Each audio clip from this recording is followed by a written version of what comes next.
We are on Founders Square, just a few paces away from the iconic pavilion. It's Mississippi's giant house party, and we are pleased to welcome to the program the governor of the great state of Mississippi, Governor Tate Reeves. Governor, good to see you, sir. Great to be on, Gerard. Always a pleasure, but it's really fun to be at the Neshoba County Fair and still be on the radio. It's so awesome. It really is, and we are so pleased to be able to broadcast from here.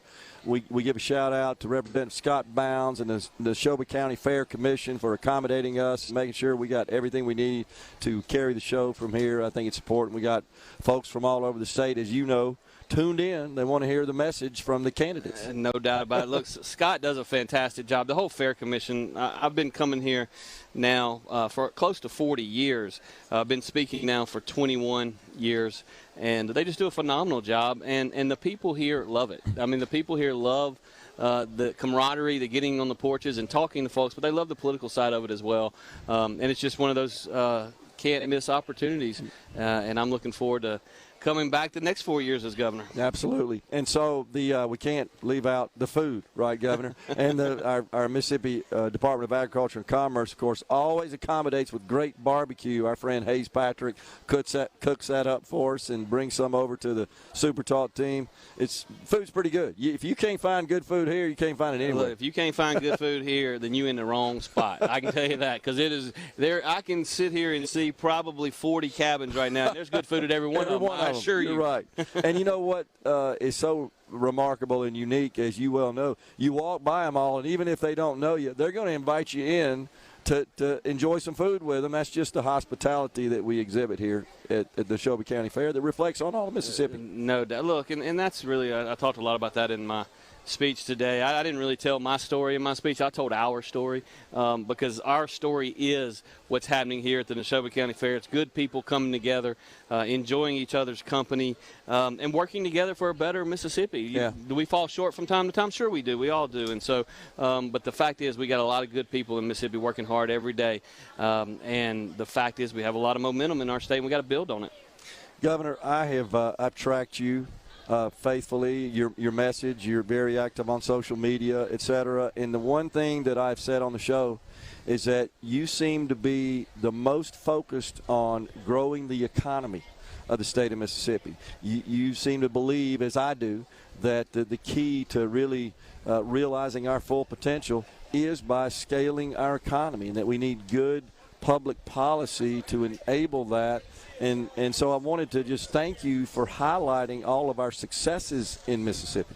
No doubt about it. Look, the fact is that we find ourselves in a position in Mississippi today in which we have the lowest unemployment rate in Mississippi history. And, in fact, in March and April and May and June for 4 consecutive months, we had the lowest unemployment rate in state history until the next month came along, because it continues to go down, now at 3.1%. The fact is, in the old days, we used to have a lot of people out looking for jobs. Today, we got a lot of jobs out looking for people. Yeah. And so what we have to do is recognize that, get people that are currently out of the workforce back into the workforce. And the way you do that is the same way you have upward mobility for those who are already there but don't have a lot of skills, and that is train the workforce. Yeah. Train so that they can do the jobs of the next 50 years, which are largely automated. Yep. You got to have technology skills. You got to be able to work that computer, work that machine, and those jobs pay better. And so when you think about per capita income, you and I have talked about this a lot over the years.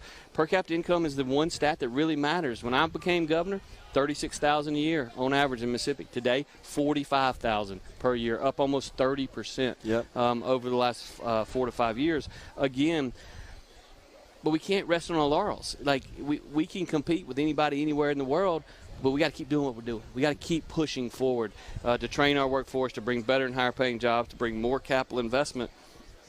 And if I can spend 99% of my time in the next 4 years doing exactly that, then I'll be doing what I want to do, because I enjoy doing that. Now, as we all know, when I came into office in January of 2020, we had some challenges there, particularly with natural disasters, where we had 14 federally declared disasters in the first 14 months in office, only one of which was the pandemic. And that took a little bit more time than we would have liked to. But even through that, and in fact, in some cases because of it, because we were able to show CEOs around this world that Mississippians show up, they go to work, and they will produce whatever products you need produced, and they want to locate to a place like Mississippi. And we've experienced some great economic successes, economic development project successes, I should say. Don't you feel like that success begets more success? 110%. Success begets success. When I was meeting with a CEO within the last 10 days, and I can't tell you what part of the state or which company, but it's a Fortune 200 company, and just having the ability to say, look at what this company is doing in Mississippi. Look at the decision that this company made. They're investing $2.5 billion. They're investing $600 million. They're investing $400 million. And by the way, a lot of these companies have been here before, just like you've been here before, so you know. And so when you operate a facility that has 400, 500, 600 employees, you know what our workforce is like. And so we've got a lot of folks from out of state looking to locate here, but we got a lot of people here looking at expanding. Well, and that's exciting. In essence, Governor, those are the references on the resume. That's what they are. When you've got other companies that have come and succeed and say, yeah, it's a good place to do that, and you and I have worked a little bit on some of that as well. But it does feel like we have positive momentum in that regard. We have a good story to tell. I think we've done a good job of building out programs to educate our workforce. And you know that anytime these suitors look to come to the state, top issue, number one, can I get the trained workforce I need to run my company there? Yeah, and look, and that wasn't always the case. When I started 20 years ago, the first question that was always asked is, how much incentives are you going to give me? What abatement you yeah, going to give me? How much incentives? And they always get to that question eventually. Yeah. But the number one question today is, number one, tell me about your workforce. Am I going to be able to produce the product I want to produce and get it to market? And right after that is, tell me about speed to market. How often can I get my facility built, because we're already behind? Yeah. And so, you know, that's incredibly good. But to your point, when you and I are working to recruit business and industry, and we're meeting with site consultants or CEOs, look, the reality is we're supposed to tell them how great Mississippi is. It's when other companies are putting their money where their mouth is, investing hundreds of millions of dollars to grow their existing operation. Hey, that's a better sales pitch than I can ever give. Absolutely. All right, so, Governor, we've had some success in your first term. I think you could point to a lot of those. But what's your vision for the next term? Well, we got to continue investing in our teachers. As a conservative, I believe in rewarding success. And make no mistake, it is a verifiable fact that we were 49th in the nation in fourth grade reading results 10 years ago. Today we're 21st. 10 years ago we were 50th in the nation in math. Today we're 23rd. Now, 49th and 50th wasn't good enough 10 years ago. 21st and 23rd ain't good enough today. We're going to keep moving up those charts.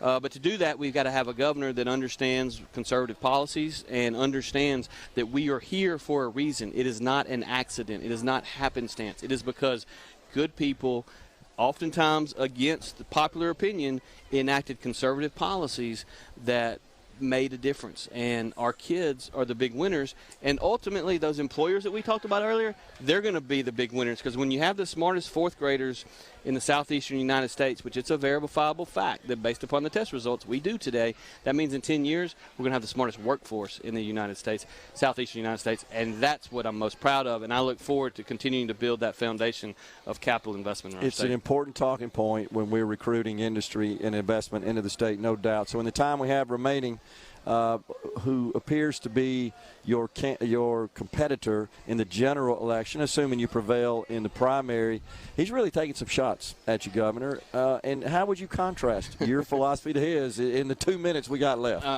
2 minutes is hard to do it, but Gerard, here's the fact. I'm a conservative Republican that has a great record to run on, so he can't talk about that. He's a liberal Democrat, and he knows Mississippians don't believe what he believes, so he can't talk about that. So like I said today, just like the great fiction writers of Mississippi history, he's a fiction writer, and he makes stuff up, and everybody knows it. The only people that don't know it are the people from California that he bust in here today to cheer for him. They're the only ones that don't know that everything he says is an outright lie. Do you think he can disassociate or detach himself from the National Democrat Party? Look, when Gavin Newsom comes to Mississippi to campaign for you, when Stacey Abrams goes on national podcasts and says Mississippi is my target, he can try to disassociate himself. But the fact of the matter is, you know, dumb liberal politicians think they can fool the voters. The voters know better. The people of Mississippi know better. there is a reason he's in the party of Bernie and Joe Biden. Yeah, I mean, it's absolutely, as I said from the stage today, to vote for him, you got to believe that the policies of Benny, Biden, and Brandon are good for Mississippi. And there's just no way. There's no way that Mississippians are going to justify that. I don't think so either. Governor, always a pleasure, sir. Appreciate you coming on, taking some time to come over here, and enjoyed your speech this morning. Thanks so much. Appreciate it, Gerard. You got it. Governor Tate Reeves has been our guest on Midday.